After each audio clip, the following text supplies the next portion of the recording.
Oh man, it is nothing like having technical difficulties before we start recording again, but we're good. We're on track now. I mean, look, I'm just happy that I get to create a show with you, Mr. Matt Okada. I mean, one of the greats of the writers over there, man, at FTN, man. You better check it out. I mean, I don't really like intros to these podcasts, man.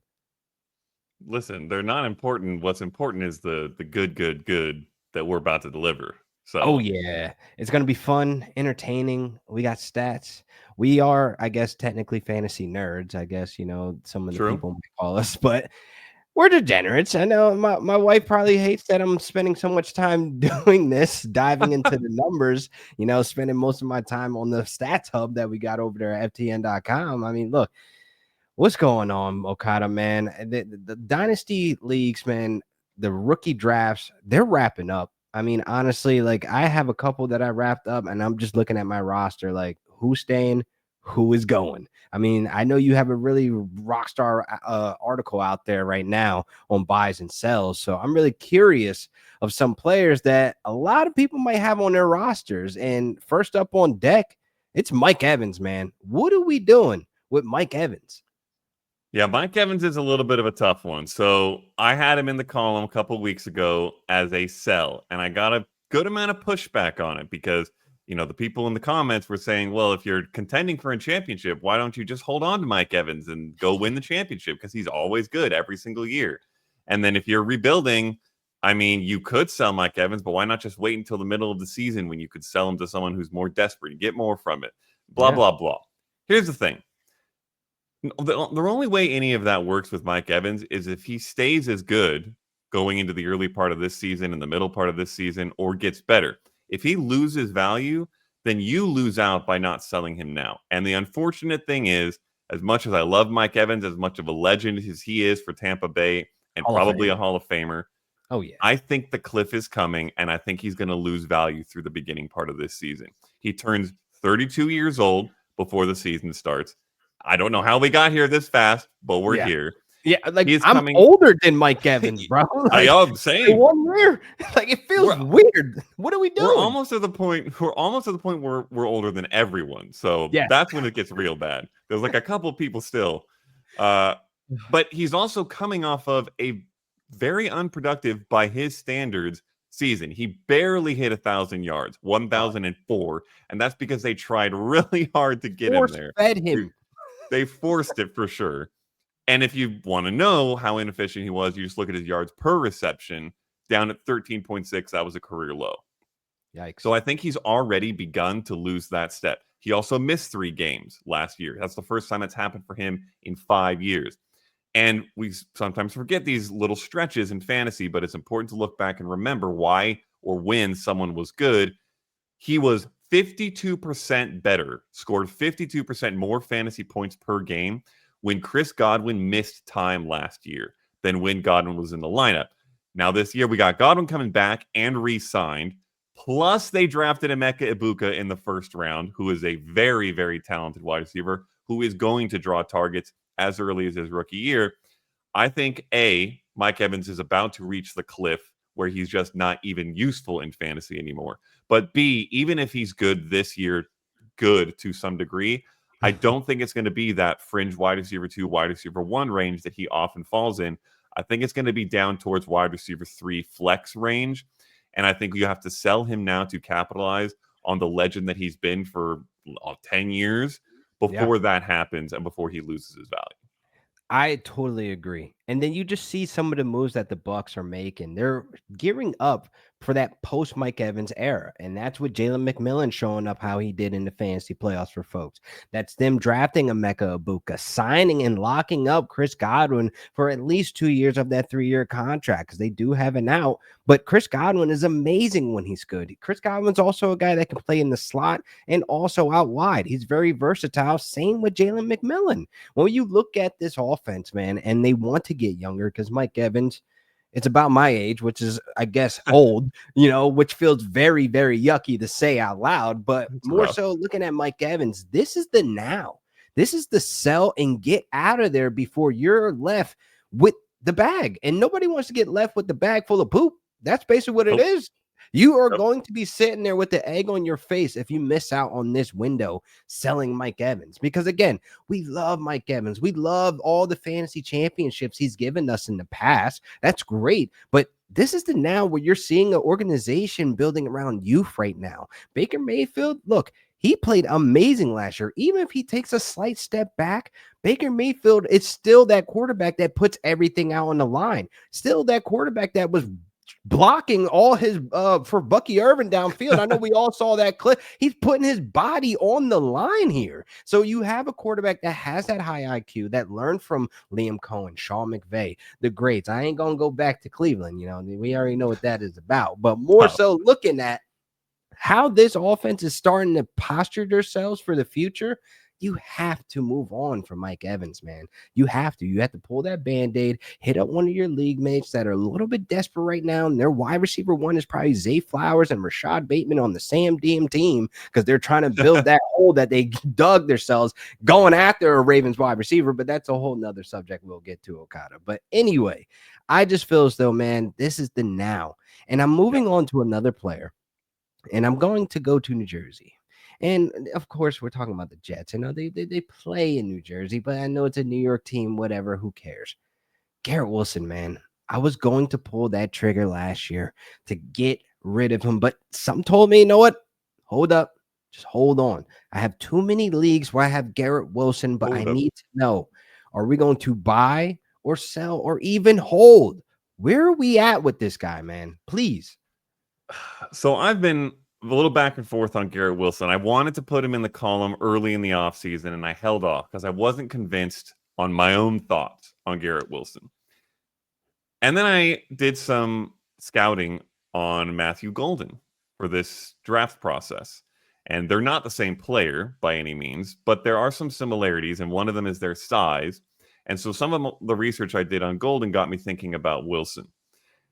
And I think that what we've seen from him, which is he gets the targets and he sometimes produces, but it's inconsistent and he never seems to really fully become that wide receiver one we want him to be. I think some of that might just be about him and not about, oh, well, they never have good quarterback play. They had Hall of Fame quarterback play for most of last year, or at least once was Hall of Fame, maybe not his best season.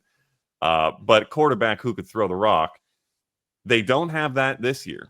Justin Fields, I like him as a fantasy player.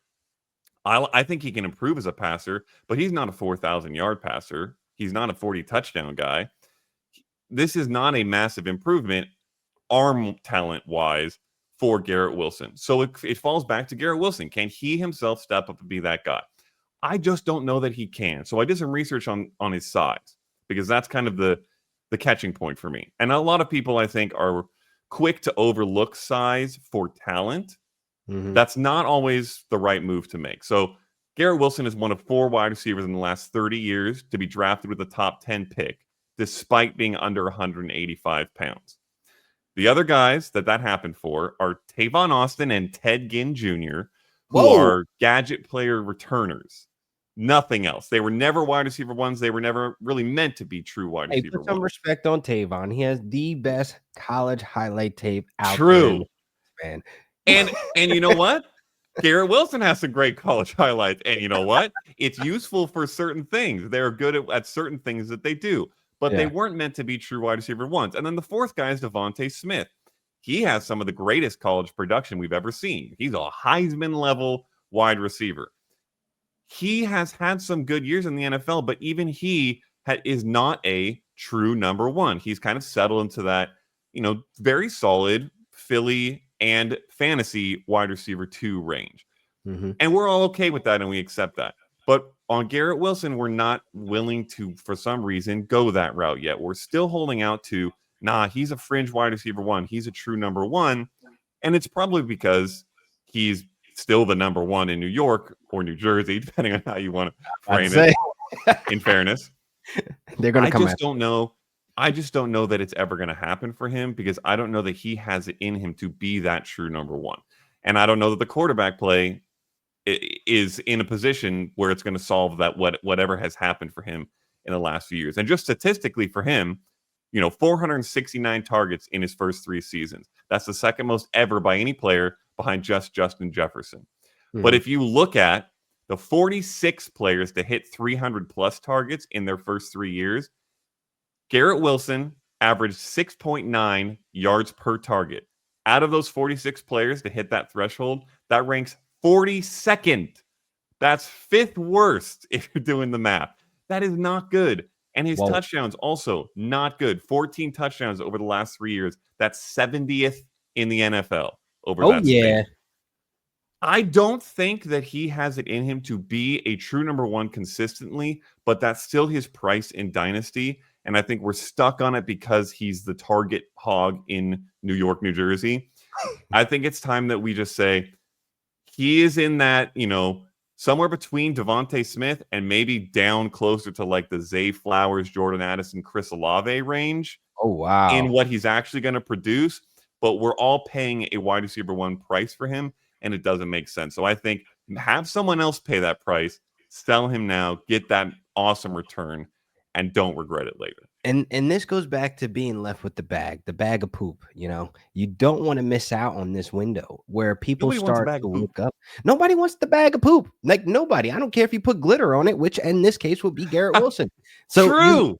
You need to get rid of the poop bag right now and move on, because I think a lot of people, we do this a lot in the fantasy streets, man. We kind of put these, like, I would say, mask on some of these wide receivers, running backs. Like we put this wide receiver one mask on them, this RB1 mask on them. And when you take the mask off, it's like Scooby-Doo. You find out they're an RB2. They're a wide receiver too. And we need to start addressing some of these players like that out there. And Garrett Wilson, he's at the top of the list of that.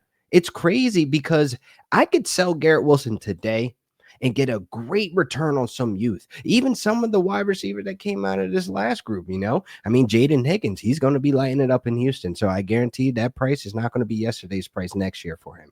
Look, Trey Harris, I can go out and get a Trey Harris right now and have that opportunity to hit the high ceiling that I'm expecting for him to be that X there. I can get rid of Garrett Wilson right now, because I honestly think in the next couple of years, we're going to be looking at Garrett Wilson like he never got that quarterback. He never got that situation right. We wasted all these years on these rosters just waiting for that right quarterback to come away. And then we kind of forget he plays for the Jets. You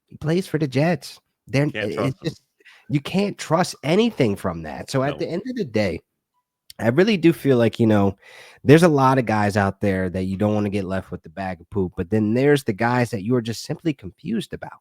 And I'm confused of what's going on in Duval with Tank Bigsby, because I've been a huge fan of Tank. I want Tank to get that starting job. I mean, he looked better than Travis Etienne last season when he got that opportunity. He was way more explosive. If you look at Stats Hub, he had the higher explosive rate than a Travis Etienne, which is kind of mind-boggling, because it's like, how?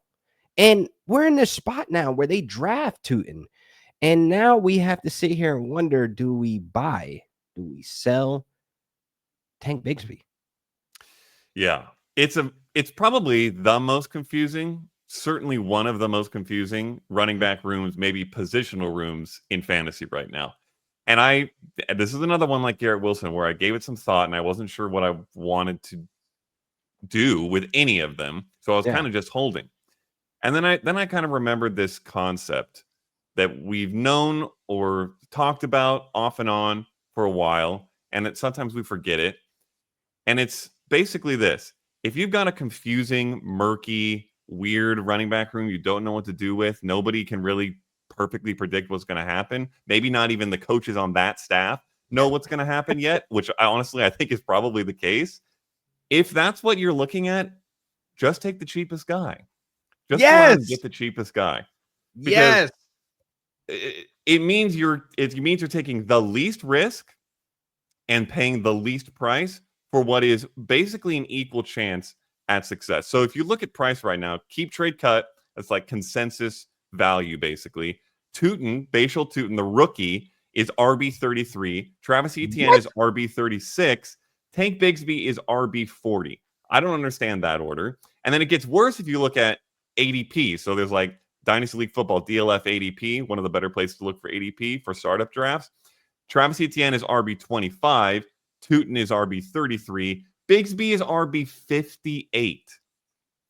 For some reason, That's we've insane. all decided to ignore the fact that Tank Bigsby was the better player. You talked about it. His explosive run rate was better than ETN, which is confusing because that's what ETN is supposed to do. But he was Yeah. also better in almost every other advanced metric than ETN was last year. And he scored 7 touchdowns, and ETN only scored 2, which does make more sense based on the type of players they are. But for some reason, we've all decided to ignore or forget that. It might be because of ETN's draft capital. It was very good back when he was drafted, but this regime has no commitment to that, no connection to that. Yeah. So I think they're going to come into camp and look at who is the best player, and that person's going to get the rock. And with Tootin coming in, if he does replace somebody, it's more likely to be ETN because they're more similar players. And Bigsby is more likely to, in my opinion, hold that thunder role to one of these guys' lightning. It seems like a lot of NFL teams are going this way now. So I think he has the highest floor of the 3 straight up. He may not have the highest ceiling, but when you're getting the high floor and maybe an even median with the other 2 guys, but you're getting it at the cheapest price, to me, that's a buy. So I'm going out and getting him for pennies on the dollar and very likely getting a decent fantasy season or 2 out of him, I think. This is the key takeaway from this. If you were confused and you just don't know, and you're just sitting there stressing, pulling your hair out like, oh my God, what do I do? Just take the cheapest route. That's it. Just do it. Forget about it. Don't stress it anymore because there's plenty of other running back situations out there. I like to use the 49ers as an example where you have CMC. He's being priced a little too high for a guy that has been on an injury bug right now. He's on an injury tour. We've seen this tour in the last 6 seasons. It started then in Carolina. This injury tour is high price. But then you have Isaac Guerrero. A lot of people like him. He's explosive. It's great. But he couldn't leap Jordan Mason. So you know what? I'm a little confused about this backfield. So I'm going to take Jordan James. That's the route to go. If you were literally confused about a situation, look, hands up. I want the cheapest route. Now, another running back that I was really impressed with. This guy's touchdown, his touchdown rate just went to the roof because he went from 2 rushing touchdowns to 16. Does this scream buy or sell for James Cook, Okada? Oh, this is a really tough one for me. Not because it's tough to decide, because I love this man. James Cook is one of my favorite fantasy players. Before last season, I was a huge, huge touter of James Cook, and then he came out and had a massive year. The problem is exactly what you mentioned when you teed him up, the touchdown rate. It skyrocketed to a degree that does not make sense mathematically. And when that happens, no, it's not real, and regression is coming. What is that? It's the way that touchdowns work. Every once in a while, touchdowns, they're a finicky stat, and sometimes they go in a completely new direction, and it doesn't necessarily make sense. Some of it can make sense sometimes and be explained to a degree, but the degree to which James Cook's touchdowns shifted last year cannot be explained, and they're going to bounce back. So he scored 9 touchdowns, scrimmage touchdowns total, over his first 2 years combined in the NFL. That is 43 touches per touchdown. Last year, he came in and scored 18 touchdowns. That was 13 touches per touchdown. So he went from 43 touches, every 43 he touches he scores, to every 13 touches he scores. The best rates in the league, these are elite running backs whose efficiency is incredible and they score at a consistently high rate. They score a touchdown around every 17 to 18 touchdowns. That's like Devon Achane, Jahmyr Gibbs type guys. Yeah. The league average is closer to 30. James Cook's average in his career, even if you take last year's inflation, is 23 touches per touchdown. Last year, as a reminder, 13. So if we go back to last year and we give him 20 touches per touchdown, which is still well above league average, very, very good, above his own career average. If we give him that rate, he scores just 12 times and he falls to RB 18 on the loss of those fantasy points alone. That's the kind of regression I think you can legitimately expect for James Cook. And even if it doesn't fall back quite that much, even if it's half that, he's not returning value on where he's being drafted, which is well above that point. So, and then that's not even to mention the contract situation, which is already getting messy. I was about to bring up the bag. I was about to say this is a contract year, though. I think they might run. It's a contract year, and he's already being, holdouty about it. And in fairness, yes, do it. I mean, that's I'm just saying, that's what he after the should do. season that Saquon just had, running backs are back. Running backs are so back. So if James Cook wants to throw a little fit here and there, go for it, brother. Get your bag. It is entirely his right to try to get the bag. I don't like it for fantasy because it makes this offseason questionable, and I don't necessarily know that they're going to give him the bag. But if they do, it doesn't always mean great things for running backs when they hit this second contract in Dynasty. So are you sure? If I just finished my rookie draft and I did not come away with a running back, are you telling me I should be selling James Cook right now?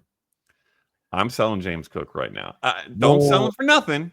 Don't sell him for nothing. You better get an arm and a leg because them 16 touchdowns look mighty, mighty good. I mean, look. They're very good. But listen, he's the RB13 right now in Dynasty price. So you're getting RB1 value if you sell him. I don't know that he's returning RB1 value on the field in fantasy. Correct. Because you know what? I think also with Joe Brady on his sticks, that might have been why all those touchdowns went up, because for the first time since 2019, I mean, Josh Allen didn't lead the team in red zone touches or goal line touches. So I think the assignment was understood with Joe Brady. Like, I got a running back. I got James Cook to be very efficient in the red zone. I'm going to utilize that. And that's where I think, the 16 touchdowns came up.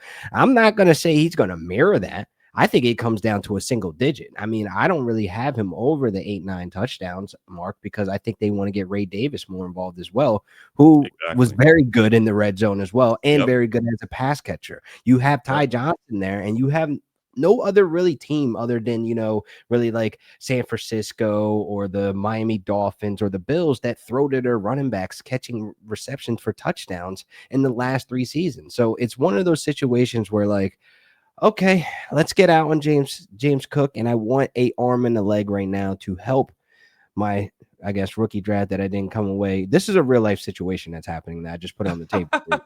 I'm just saying, like, I did not get a running back like I wanted to in one of my rookie drafts, and I'm sitting here with James Cook, kind of like, what do I do? So you made a good point, man. I definitely need to start filling out the fantasy streets so they can get James Cook off of my lap right now. So here's another running back that I feel like just hit a certain resurge after the draft. He came away as one of the biggest winners. And the Chicago Bears with Ben Johnson on the sticks. I think there's plans for DeAndre Swift. So are we buying or selling Swift right now?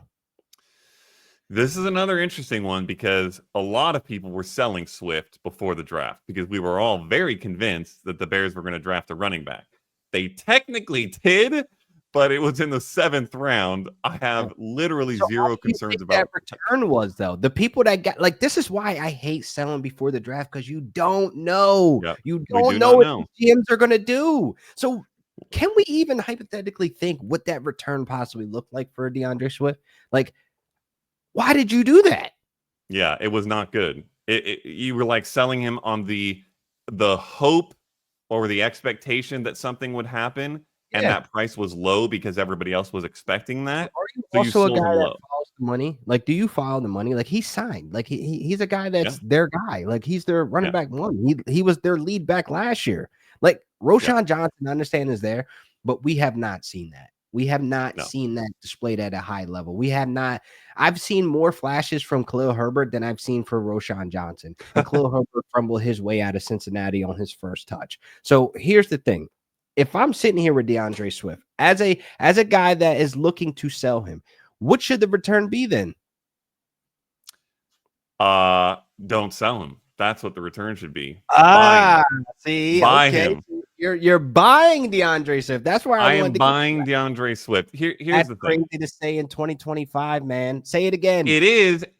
And that mindset, which I think is the fantasy dynasty mindset, is exactly why I'm buying, because the idea is, well, he's going to get replaced. Someone else is going to be the main back there. I still don't believe in him. He was okay last year.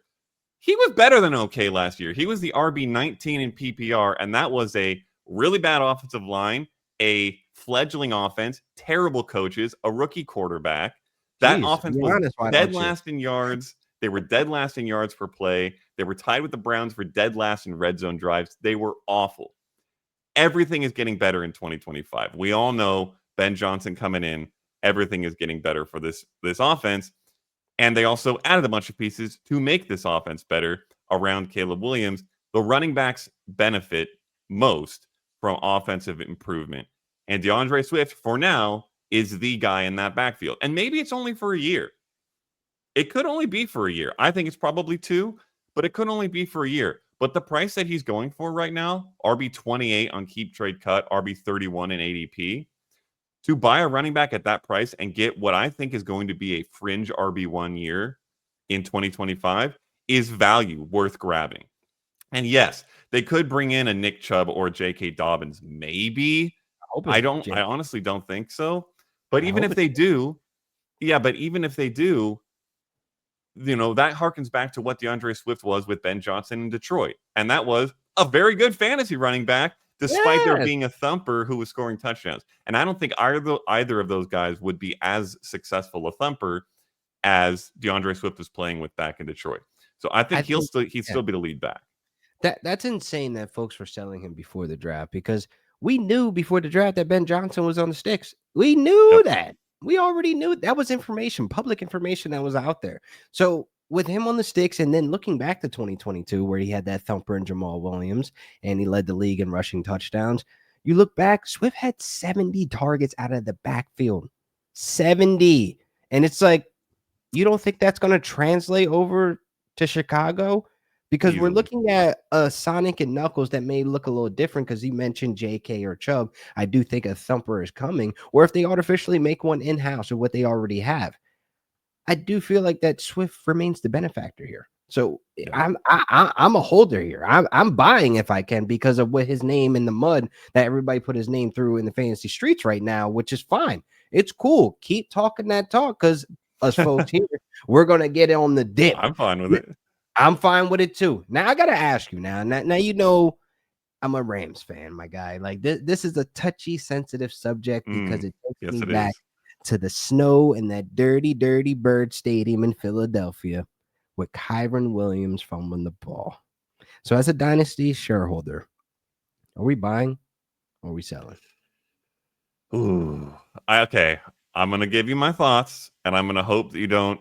Please don't hurt my feelings forever. Halfway through episode this 1. This may be the last one. You know what? Yeah. Thank you. Started off hot, made it 20 minutes in, and we're done. Here's what I'm thinking on Kyron Williams.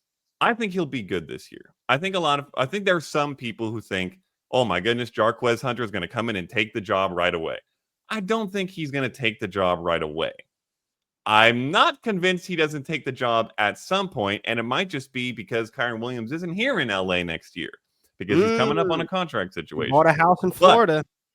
But even if he stays, I'm not willing to commit to Kyron Williams remaining a bell cow RB1 as he has been for the next 2, 3, however many years. I just don't think it's very likely. I did another one of these research dives based primarily on size, because he's an undersized back.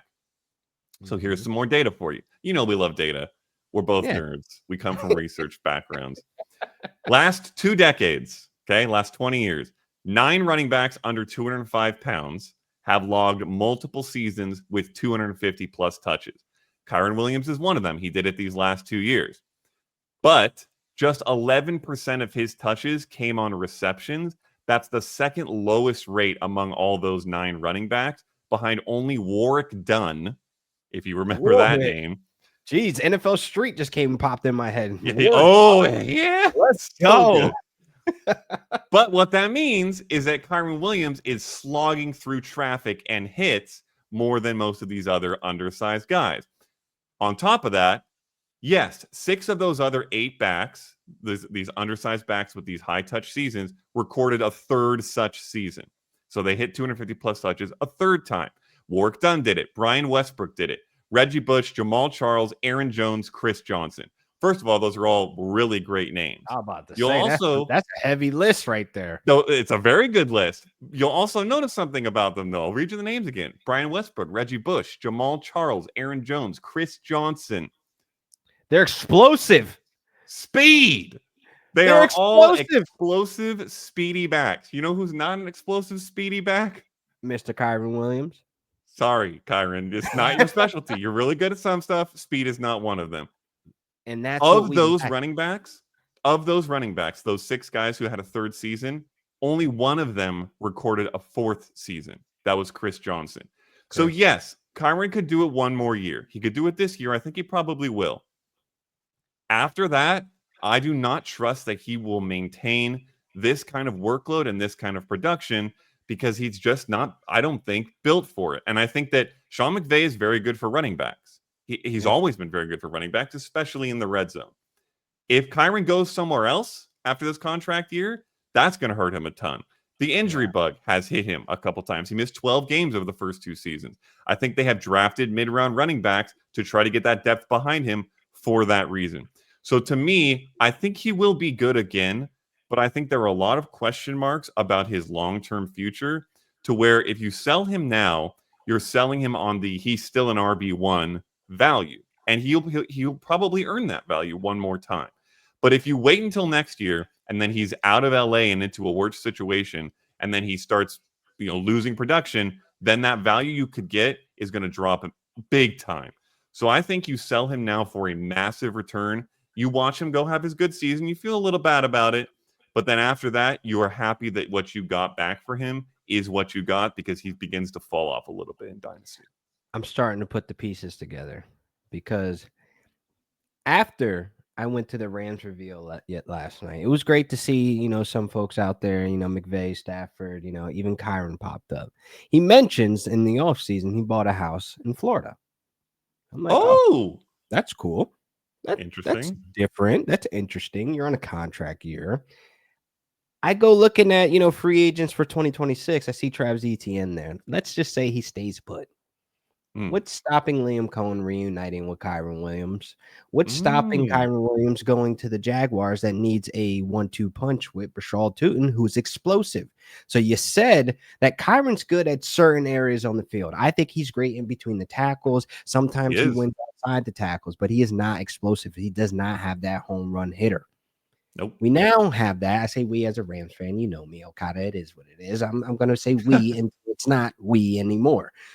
I really look at this situation with Kyron if you end up holding. If you end up not finding somebody as a buyer and now you're stuck with the bag. The bag isn't heavy. I would say he's going to have a good year like how you said as well, just based on situation of how high powered this offense is going to be this year with Devontae Adams. I think now where you have Jarquez Hunter, he's going to start eating into those touches. It's not going to be like, a significant, noticeable thing in the beginning, but slowly but surely when December comes around, we're in the playoffs, those touches are gonna be evened out. Kind of like Bucky Irvin, Rashad White. Sean McVay, this offseason said he wants to get more versatile. He was inspired by Liam Cohen, who's shown us how to do a 1-2 punch. That's not like a Ben Johnson's 1-2 punch, or like a Atlanta 1-2 punch. There's different variations of the 1-2 punch. We have that now in-house with Jarquez Hunter as the explosive back. We have Kyron Williams, who's shown that he could be a very efficient back in the red zone and striking distance when given opportunity. I think now might be the time that I might have to go against you on this, Okada. Ooh. I'm actually buying. I'm buying Kyron. Okay. You know why? Because this could play out both ways of how I explained where he falls into a situation where he's going to be utilized properly. And again, this is just us playing conspiracy theory of like putting the doc. Like you have that meme with what's that guy's name? Oh man, from Always Sunny. I just watched Horrible Bosses today too, by the way, for no reason. It's such a funny movie, man. Pepe Sylvia? Is it Pepe Sylvia? Is that no, it's talking about? Day or something. No, see, we're both researchers. We should be jumping on the web right now, looking up this. I mean, they're gonna kill us when they hear this of not knowing, who that is. But at the end of the day, I do feel like Kyron, he serves a purpose as a valuable fantasy back. And this may be his last ride with McVay. Maybe he lands in a situation that we don't like. You kind of have to eat that then. I'm taking the risk. I'm rolling the dice on Kyron Williams, man. Charlie Day. Charlie Day. I said Day. I said Jim Day or something like that. I don't know. It's Day. I knew it was something. We got there. Yeah, we got there. We ended up getting there. I want to get to these quarterbacks, though. You got two quarterbacks. I'm going to package these two because, one has a question mark with a small sample and one just got the bag. Michael Penix and Brock Purdy. This is a situation where, in these Superflex Dynasty leagues, you go to the draft. This wasn't a strong quarterback draft, but I'm sitting here looking at these two guys. Now, Brock Purdy, obviously, it wasn't the best year for him last year in San Francisco, being that there was injuries with IU, being that, Ricky Pearsall had to be basically onboarded and fast-tracked once that happened. And then you have Jawan Jennings and Debo, fat, thick Debo. He wasn't Debo Samuel that we've known and loved. Ever since he got the money, he just been eating and eating, getting fatter and less efficient. But anyway, obviously, with Brock Purdy getting that bag, you do have security as a guy that's the long-term plan in his organization. But for fantasy, this 49ers team looks like it's crumbling right in front of us, and nobody wants to talk about the elephant in the room. So as a shareholder for Brock Purdy, are we buying or selling? So this is an interesting one because, like you brought up, last year wasn't great. There was a lot of issues in San Francisco, and some of them maybe have carried over into this year. I was getting really excited about Ricky Pearsall, and I thought he would easily fill up the role that Debo Samuel left behind heading to Washington. And now there's news that Ricky Pearsall's got a hamstring injury in OTAs. Oh, yeah, well, they're in mid-season form, my guy. It always happens in San Francisco. But you know what? Here's the thing. It always happens in San Francisco, and it happened last year, and it didn't look that great. And Brock Purdy was still the QB 13. Crazy, and he missed 2 games. He had all those issues around him, and he was still the QB 13 in fantasy. And yet, after that, and after getting the bag, and after being the QB 6 the year prior when things didn't go as bad, he's somewhere between QB 13, which is where he is in KTC consensus value, and QB 19, which is where he's going in ADP. I think he probably is most commonly valued in like the QB 14 to 16 range by most people, around like Trevor Lawrence and Cam Ward range. Oh God, don't mention him. Mid Lawrence. Yeah, exactly. Mid. That is the point. I'm sorry. This is like mid QB range. And I think we stick Brock Purdy in there because he feels like a mid QB. And it kind of makes sense. He's not the flashiest. He just kind of does his job. But he does his job well, and he puts up QB 13 numbers in a down year. How are we buying him at QB 13 to 19 below his floor in a bad year after he gets an extension? To me, it doesn't make sense. To me, I think QB 14, 16 is his floor. I think he's locked in at like QB 10 plus or minus 3 spots for the next several years. I think he can finish anywhere between QB 7 and QB like 13, 14 for the next several years. But we're buying him at the bottom end of that range in dynasty price. To me, that doesn't make sense. I think he's easily the cheapest QB1 you can get. If you play in Superflex, he's the best QB2 you can get because he's putting up fringe QB1 numbers despite the fact his price is easily QB2. I'm happily trading, and this is a little bit of a hot take to trade this guy, but I'm happily trading Caleb Williams to get Brock Purdy plus something because that's the value you can get right now. But I'm only asking for that plus because I can get it. I'd probably do that trade straight up. Yeah, that's not a bad trade, actually. Thinking about that trade could be done right now on a few rosters. I mean, look, I like, Brock Purdy for the situation that he's in. But if I'm looking at my dynasty roster and I'm looking at it like, man, like I really don't want to get rid of a steady quarterback that I have right now. Like this will, for me, sounds like a hold situation if you are sitting with Brock Purdy, unless, you can get somebody to break off an arm and a leg. But who would that be for right now? You ain't getting Jaden Daniels. I mean, I barely think folks right now can get Drake May because Drake May, that stand bus is starting to build. That fire is burning. That Drake May might show up and be one of those guys that we talk about with the Bo Nix and Jaden Daniels of last year. Like, okay, but more so, I want to talk about a guy that came from that same class, though. Michael Penix. That was a small sample, kind of like I'm like one of those people like if I'm confused in this situation, I don't know what to put out there in the fantasy streets about a Michael Penix. I don't know if I should tell people to go buy him or hold him or even sell him. So I'm like really curious of where you're at with Michael Penix with such small sample size of play. Yeah, Penix is another interesting one, mainly because of that point. Like what we have to think about with Penix is a really good end of college career. Obviously, it propped him up to prospect levels where he got drafted 8th overall with those last couple seasons at Washington. He looked amazing. The tape was amazing. The production was amazing. He battled through a lot of injuries early in his college career, but he got to that point where he was drafted 8th overall. But he was drafted 8th overall by a team that didn't need a quarterback because they just backed up the Brinks truck for Kirk Cousins, and it made no sense. And all of us spent, 2 off seasons laughing at Atlanta for doing this. And we don't know, we don't have much to look at when we are trying to project Michael Penix's NFL future. He had 3 starts at the end of last year. He averaged 245 passing yards a game, which is pretty good in those 3 starts, but the rest of it wasn't necessarily all that great. He looked pretty good in some flashes, but it's very, like you said, very small sample size. So what do we do? How do we evaluate the situation? What move do we make? To me, I think I just follow the team. I follow what the team is doing. So when they drafted Penix, despite having just paid Kirk Cousins, that was the first hint of, man, they must really like this guy or see something for him in the future. And now we're at this point where they're giving away Kirk Cousins, or he's off to who knows where, despite the fact they're going to be stuck. As we've talked about, stuck with the bag. They're going to be stuck with the bag. Oh, you don't be stuck with that bag. No, it's a lot of it. And they're moving on to this young guy that they haven't seen much of in, NFL starting action. I think they're doing it because they trust him to carry their team to the playoffs. They built this team. They built a contender around Kirk Cousins, and they're just sliding Michael Penix right into that spot. I am willing to trust Atlanta that they're doing that because what they have seen in Michael Penix is enough to believe that he is their franchise quarterback moving forward. And I know that he has that talent because we saw it in college. So I'm willing to trust what we saw in his college profile and what they've decided to do with him and with Cousins to say, this guy's going to be good. He's going to be a franchise quarterback, and he's got a very good team around him with a lot of talent, and he's very cheap in Dynasty, QB 19 right now. I think he's a very good chance at putting up QB1 numbers, and you're getting him for pennies. I'm willing to pay those pennies now based on what Atlanta's doing for the chance that he is suddenly a QB1 and you're getting huge value.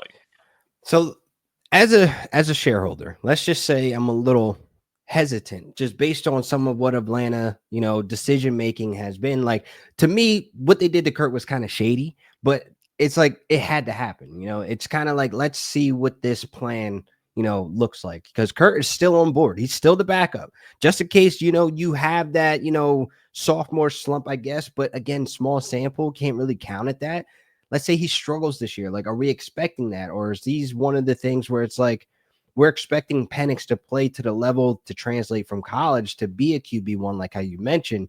Or do I take the hesitant route? Like, hey, man, the last couple quarterbacks that came out of Atlanta, they really didn't look great. They didn't work out. And Kirk just happened to be a product that was already built up and became a plug and play situation for them. Like, I don't know if I'm ready to see an Atlanta quarterback struggle taking the keys, where I have shares of Drake London that, I'm happy about the product that we got last season. I was banging the table for a top 10, a top 7 finish for him. And we got that. Now we get Penix. It's like, all right, now we start looking around this Atlanta team like, okay, I have Penix. Do I feel okay? Or I have Drake London. Do I feel okay? I think Bijan becomes the only bulletproof situation there, because their O-line is great. It's intact. They can move the ball, with Bijan through the air or on the ground. But looking at Michael Penix, like, you have to understand my little hesitation, Okada, of like diving into him to like really latch on and say, I'm going to go out there and buy him, or I'm going to go out there and say, I'm holding. Yeah, the hesitation is completely fair because we just don't know for sure. But I think that hesitation is built into his price, which is why I'm willing to buy him where he's being bought. Yeah. All right, man. Look, let's take a quick break, man. I need to get my thoughts together to know with James Cook. You still got me messed up about that, man. I don't know, man. I want to follow the touchdowns in Joe Brady, but let's take a quick break real quick. That's great, man. We got like 44 minutes out of this. Let me put a timestamp on there to let Jay know. 44 is when we took our break. And then, so you want to jump into rookie comp, non NFL, and then we save in or out to be the next episode's top. I'm down. Yeah. Okay. I like that. Sweet. All right. Love it. Because I think we're going to have some fun with this. Yeah. We're going to go back and forth on these? Like, yes. you give one, I give definitely one? want to chime in on McDonald's fries for Matthew Golden. I'm like, wait, what? Okay. All right. And the Levi. It's like, all right, man. All right. 3, 2, 1. All right, jumping back into the fire content, man. And look, I think we're gonna have some fun with this segment, man. Because like I'm looking at the rundown, and I'm like, what is this to that? So we're doing some rookie comps, non-NFL. Like we want to have fun with this. Like I know you see folks on the fantasy streaks, they go crazy with the comps. Like I've seen, Jonathan Mingo compared to a Brandon Marshall, and I'm like, huh? Like what are we saying? Like that's not fun. That just gets people pissed off. Like it just raises so many questions to it. But we're doing rookie comps where we're having fun, man. And like I'm looking at the rundown, man. I'm looking at your first one. Like what am I looking at right now? All right. So the rule there's very little rules for this segment, Laquan, but the only real rule is whatever we're comparing these guys to can't be another NFL player. So these are going to get weird. Here's what I'm going with. Let me ask you a question. When you think of McDonald's French fries, what do you think of? What comes to mind? They're hot, they're salty, they're a little addicting because that's their best product. And okay. That's about it, yeah. So this is, I think, what most people think of when they think of McDonald's fries. They think of, oh yeah, those are some good fries. They're always like, oh, they're perfectly salted. They're nice. Commercial. It make them look so good. They look great. When you drive up to the drive-thru, they look so nice. How often, when you get McDonald's fries, are they actually that elite? Be honest. How often are they? I love where you're going with this. In my experience, what they usually are is just like they're pretty good. They're fine. They're good. Not as advertised, but they're not elite. They're very rarely elite. Like once in every 20 trips to McDonald's, they're elite. Sometimes they're terrible. You get them late at night. They've been sitting around for a while. They're not good at all. But if mostly, you get them late at night, you know what you're getting. True. That's on me if I do that. Yeah, but mostly, how late you going out? Mostly, they're just good. They're pretty good.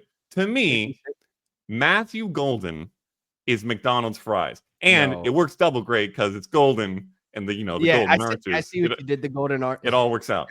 Here's the thing with Matthew Golden. He looks really good. He looks very salty. He looks very fresh. He looks very crispy. His routes, crispy, like French fries. Okay. Yeah. But what we've seen from guys with his profile, his production profile, his size profile, to me, it's kind of what we talked about with Garrett Wilson earlier. And I mentioned that I got into this Garrett Wilson mindset because of when I was scouting Matthew Golden.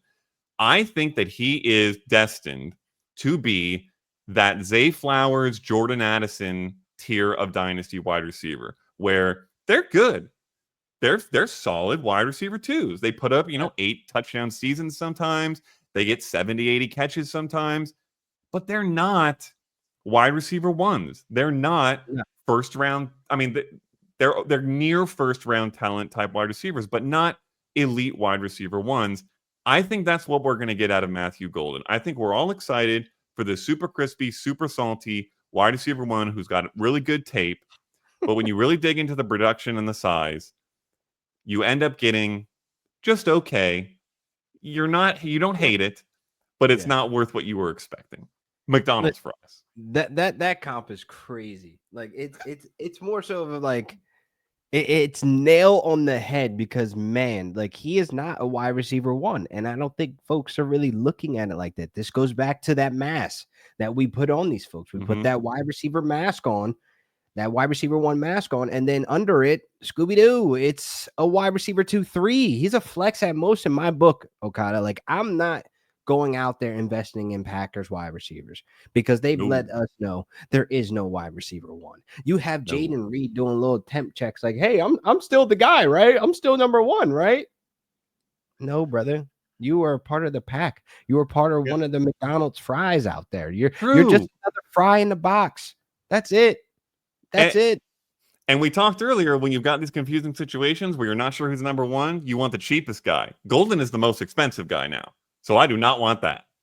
No, no, you have to go the cheapest route. And look, I think even cheaper than that is Romeo Dobbs. He thought he was the wide receiver one. He threw a fit. The wide receiver one. Ego pumped through him as well. I mean, the fantasy community, the fantasy streets put the wide receiver one on Christian Watson, but he's always on crutches, so we can't really actually see that flow into be a flower to blossom. So it's more so of like when you look at the Packers wide receivers, they all each have roles. That's it.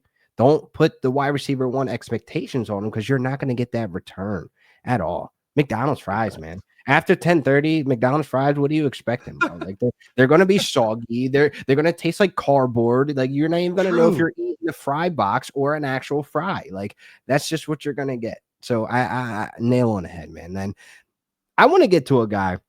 When I was doing this comp, man, we're in LA with the Chargers, right? And Amari and Hampton, man. Did you see that picture of him shaking Jim's hand? It made him like a child.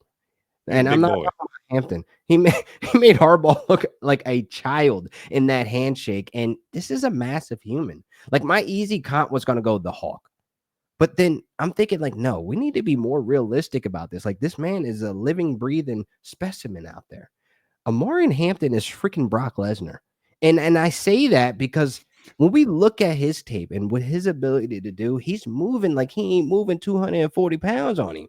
He moving like he got no weight on him. He is shaking guys out of their socks. He is catching the ball with natural hands as if he's out here like Alvin Kamara. There is opportunity, an untapped opportunity there in that passing game for him, which I think he might get a little dump offs there. But he is freakishly good and athletic, and that is Brock Lesnar. Brock Lesnar could do a freaking shooting star press off the top rope, and this is a massive human that is not easy to move around. And that's exactly what Amari Hampton's going to be. He's going to be tossing bodies in the trenches, and we're going to be looking at him, side-eyeing like, I ain't trying to put the Derrick Henry title on him, but I think he's a freakish, a guy from that biology, that DNA that comes from that workhorse ability, because we look at his last two college seasons, he had more touches than Derrick Henry had in his last two college seasons. So Amari Hampton obviously has that workhorse DNA. He can hold and tote that rock. I almost said toot, and he's going to be throwing tooting. And, if Tootin decide to jump on defense, he's going to get Travis Hunter. But more so looking at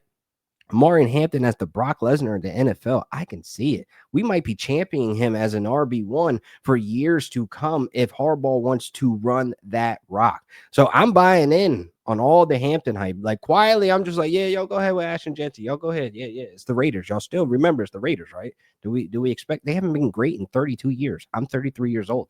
So I've only seen them great when I couldn't even comprehend what was seeing on TV. So at the end of the day, Hampton's in posturing in the best position to be the RB1 in Dynasty. So to have him to be the face and have that Brock Lesnar, like the intro music is going to be crazy for him.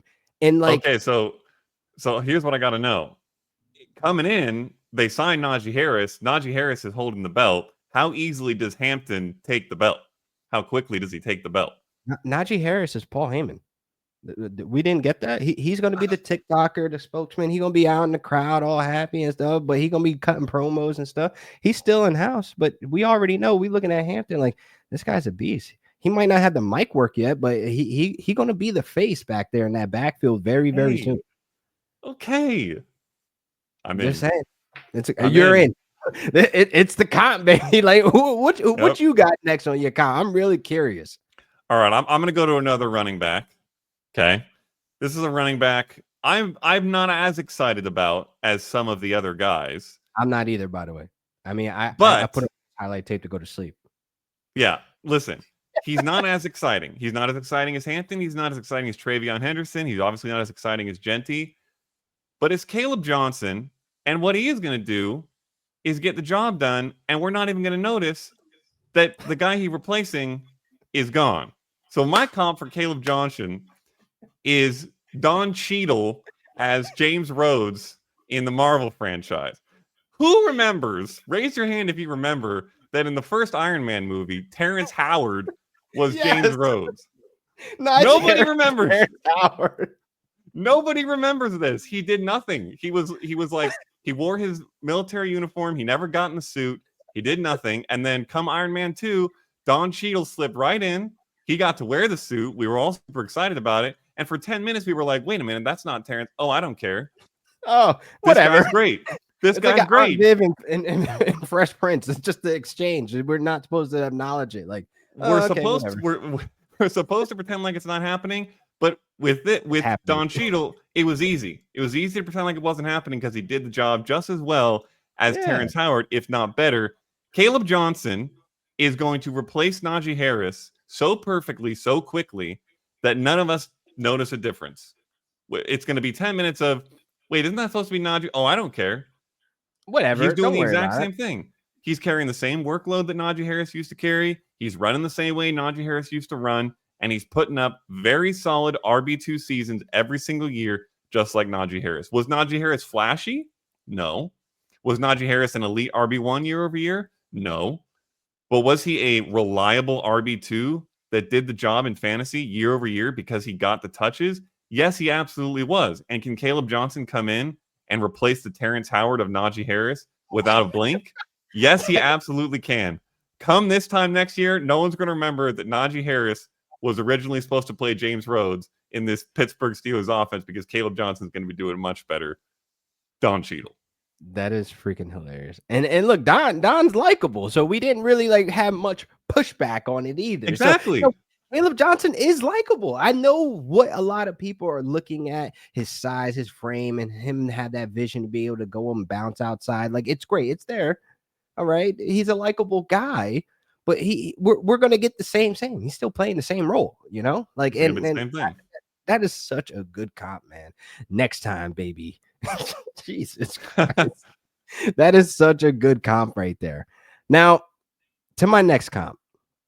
Now, do you remember back in 2008 where everybody wanted to have like the hidden and lost found footage, you know, that view? Like Cloverfield is where I'm at with this, you know. And then the trailer drops, you know. We're yearning for another Godzilla to come out. So this type of, you know, trailer kind of drew everybody in. Like it was like, yes, this is going to be such a great movie. But listen, with Luther Burden, you know, you might have seen the footage. You might have seen the highlights and the explosiveness, and that's all great, you know. But, you know, at the end of the day, if you've seen the trailer, you've seen the entire movie. And I think we're looking at a situation where we're over analyzing this Bears offense. And I think more so it's going to be unsatisfying and annoying to watch in the end of it with Luther Burden. And I say that respectfully. Now, I've heard the analytical folks, you know, I heard the film folks, and they haven't found a medium of where they want with Luther Burden. And I'm right there in the middle of the fence because I'm not going to sit here and pretend that I know everything ins and out of what Luther Burden. But I tell you what, his route running is kind of boring. I know that. Like I don't see much of that upside of him expanding that route tree in year one. So the redraft folks, you better pull it back on Luther Burden. And I think more so with Cloverfield, the expectations were so high, but it just never delivered. It never delivered the plot. You lose the plot very early, and like, why are we drafting Luther Burden? He's going to play the slot. We understand that Amon-Ra St. Brown, you know, when Detroit and Ben Johnson's on the sticks, he was the face, he was the star. You think that's going to happen in Chicago with DJ Moore still playing at a high level? Do you think that's really going to happen with Roman Dunze, the last year's high investment with a high draft capital as well? You walking around here like your ish don't stink. So I think we might be looking at a situation where he becomes the Jameson Williams of the role, where you're going to have to wait and slowly wait for that breakout to happen for him to figure out how to utilize and deploy Luther Burden. So I think more so when it goes back to Cloverfield, like how I just explained everything, that we're missing the plot, that we've seen the trailer. We kind of seen the entire movie.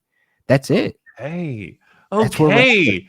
I'm picking it up. We've seen what we've seen everything there is to see. We're not going to get much better than that. Okay, I'll tell you what. The movie was terrible. It was unsatisfying doing the watch. It was not good. It was kind of the same thing for 2 hours. I don't disagree with you, and I had to double check my rankings to remember. I have Luther Burden as my wide receiver 6. He's below Jaden Higgins, and he's below Trey Harris for me. That's not the case for most. Most people have Luther Burden higher than those guys. I have him as my 17th best player. Yeah, he was that pretty commonly. I get it. I'm out. I see the trailer. I'm out. The trailer looked great. We've seen the trailer. We've seen the trailer. I buy it. There you go. What you got next on that list, Okada?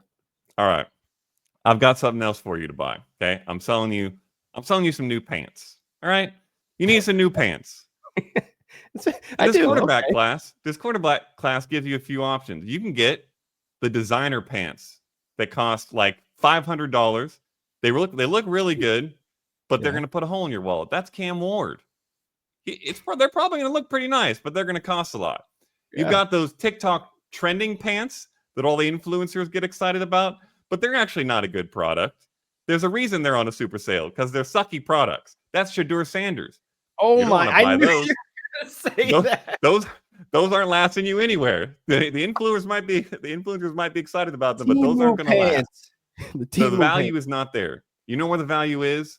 Levi's 501s, classic One jeans. jeans. Jackson Dart is Levi's 501s, baby. He's not Wow. super flashy. He's not the super expensive Yeah. number one pick. He's not the guy with all the diamond necklaces who ended up falling to the fourth, fifth end of an era because he wasn't actually as good as we all thought he was. He's just good. He's just going to get the job done. He's going to be reliable. He's going And to be they're gonna look productive for good. fantasy. They're going to look fine. They're going to look solid. Like everybody says, they're not exciting because they're just Levi's. They're classic jeans. But you know what? They look good and they last and they get the job done and they're not that expensive. The value is there. Yeah. Jackson Dart is cheaper than Cam Ward, but I think just as valuable, just as good for fantasy. He's going to last. Give me the Levi's 501s over any of the other options. Give me Jackson Dart as my quarterback. I can't be mad at you, man, because the 501 jeans was my joints all through high school, man. They were solid and they got the job done. You know, I even got a compliment like, hey, those are some nice Levi's. I mean, yeah, man, your 511s look good too, man. So Levi's ain't a bad way to go. I had a jean jacket, a black jean jacket that had the Levi tag, little red tag on it. That was fresh for me. You know, There you I go. washed that thing probably like 150 times and it still maintained its color. So Of course yeah, it did. Quality stuff, man. Jackson Dart is Levi jeans, the 501s. I love it. I'm buying it. Let's go. I'm also buying his teammate though. And you see them on the rookie premiere, them headbutting each other, you know, Cam Scatterboo. I mean, look, I came down to a hammerhead shark. And I say that because it was inspired by him wanting to headbutt Jackson Dart at the rookie premiere. Like that's how they wrap each other up. Like imagine if I come up to you kind of like, yo, like Bam. what? Like what are we doing? So yes, he's a hammerhead shark, and I say that because obviously that it's in the name, a hammerhead, and he's going to be a guy that's going to take all his problems head on. And you look at the vision of a hammerhead shark. I had to look this up. I was not aware of this. They have 360-degree field of vision. That is crazy. Oh. And when you look at Cam Scatterboo, the vision's there for him. And I think he's going to be a valuable running back in that Giants backfield that, you know, we're going to be looking at a Tyrone Chasey, a kind of split, but you're going to have that hammer. You're going to have that guy that has that vision to get you to where you want to be, because Tracy at the end of the season, yeah, he took the keys off, but his efficiency starting to drop off because they started facing harder defenses that clog those gaps. So you need the vision. You need somebody that's going to be able to run past these linebackers that I feel like he's a hawked up, you know, Ron from, you know, Jersey Shore, like a little hamster rat that just goosed up in the shore, you know, in the gym, a gym rat or whatever. And like, I think he's going to be able to hold his own. So being that he has the vision, he has the hammerhead, he's going to attack all his problems, man. Look, I'm buying into the Cam Scatterboo wave, man, because when you look at Tyrone Tracy, he's a young back. He took the keys from Devin Singletary. I mean, did we expect high expectations for Devin Singletary? I mean, I think Tyrone Tracy right now it's kind of like sell, get what you can, get up out of there, because Cam Scatterboo, he's coming. He's coming, man.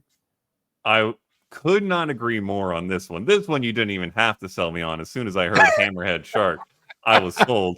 Let me tell you something. I am not getting in the way of a hammerhead shark, and I do not want to be the defense trying to get in the way of Cam Scatterboo. He's going to run you over. Apparently, they're not aggressive towards humans. And again, I went in a whole like TikTok scroll just learning facts about hammerhead. Like I forgot Cam Scatterboo was even involved in me looking up hammerhead sharks. But like just learning the facts on, like they're kind of friendly, you know, if you don't provoke them. But once they're provoked, they can get very aggressive and they could be an angry runner, and AKA Cam Scatterboo. So that's kind of where that was inspired right there. I love it. I'm sold. What All you right. got? I've got my last one. This might be my favorite one. It's one of my favorite players, and this might be my favorite comp.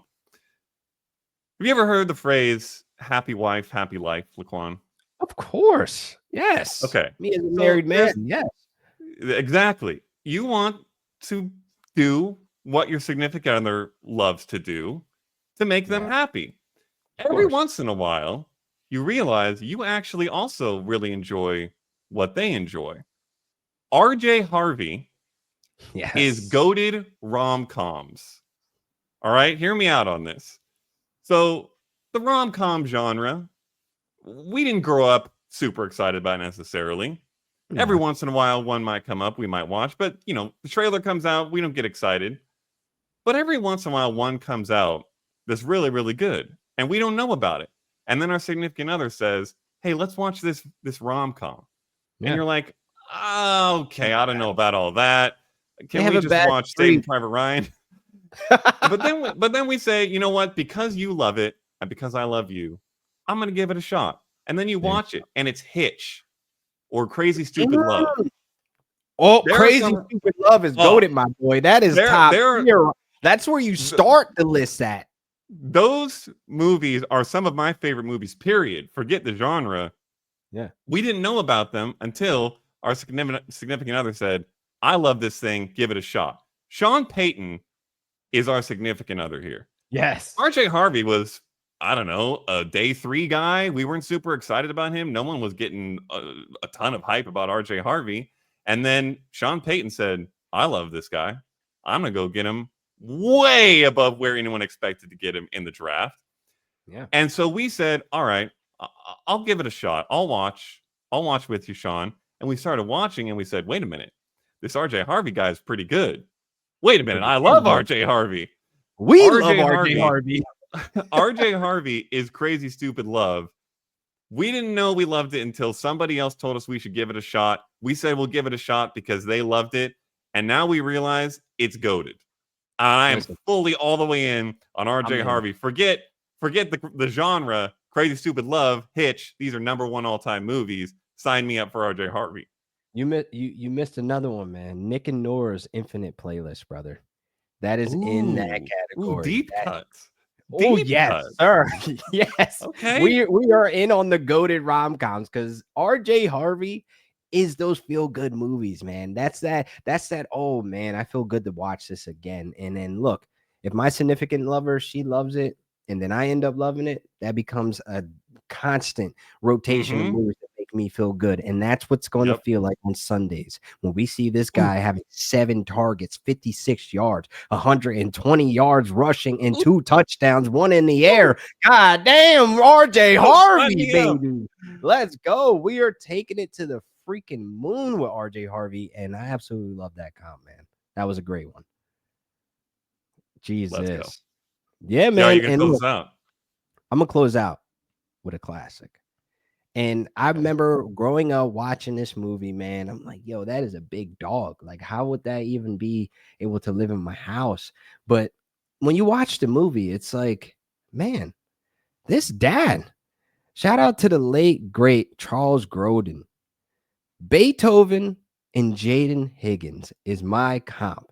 And I say that because this is a big frame wide receiver. When you look at that 40-time boy, 4.45, when the last time you seen somebody 6'4" that size run that fast and have that ability? Oh my God, that is a beast. He is a likable guy. He has that presence of a wide receiver that meets the requirements that you love, all the traits, and he lands in a great situation with a quarterback where Beethoven landed in a great situation with that family. But the fantasy streets are Charles Grodin. They're not a big fan of Jaden Higgins. They hate this dog. They hate this beast. They hate that he's making an impact within the family, within the team. But it's okay. That movie ends with Charles Grodin, loving this dog, loving this dog, loving Jaden Higgins. That's going to be the fantasy streets, the fantasy community. Your neighbor, your kid's science teacher, Milson Nelson, will be thankful to have this dog in their lives, because he's going to be lighting it up on Sundays, my friend. And I feel like Jaden Higgins right now It's that underdog movie that is up there. That's one of the goated animal movies, man. I think it's better than Air Bud. Air Bud was cool Ooh, after basketball. It got weird. It got weird after basketball. Like it's believable, it's but true. The sequels were weird. they were weird. Like I don't want to see him playing volleyball, soccer. I think he even went to space in one of them. I don't know. It could have been the same writers for Fast and Furious. But anyway, more so looking at Jaden Higgins, man. He's my big dog, man. And we love Beethoven. He's gonna make an impact, man, and it's gonna be great for the fantasy community. All right. I'll tell you what this has convinced me on. This has convinced me to go watch Beethoven because I'm already convinced on Jaden Higgins. You didn't have to do the work on me. I'm not the dad. I love Jaden Higgins from the start. I've got him ranked one spot behind Emeka Ibuka in the overall rankings. Forget wide receiver rankings, all rookie class rankings. I've got him one spot behind Emeka Ibuka at number 13 in Superflex. I love Jaden Higgins. Let's So go. apparently I love Beethoven, so I need to go watch Beethoven. That's my takeaway. Let's go, brother. Hell yeah, man. I'm always glad to be connected with another Jaden Higgins fan. And there's a lot of folks out there that are just hating this guy. And I'm just like, why? Just wait and let it blossom, man. Like, oh my God. We definitely got to do this again. We need to do more non-NFL comps, and that's how we end the show on a good note. We ended with vibes, and I had a great time, man. This to be episode 1. I mean, geez. I mean, this is magic that we're making here, man. Facts. Excited for what's to come. I mean, look, we obviously got more to come. I mean, episode 2, we getting that out ASAP, brother, because it's good to connect with you and get this ball talk out and help a lot of fantasy folks this season, man, because they're going to want to tap into this show and be tapped in when it drops. Because listen, you want to get the little leg up on some of your league mates because we're going to be dropping gems all year long. This is 365, baby. There ain't no off season here. So Okada, it's been real, man. I can't wait to get to the next one. Let's go. Peace.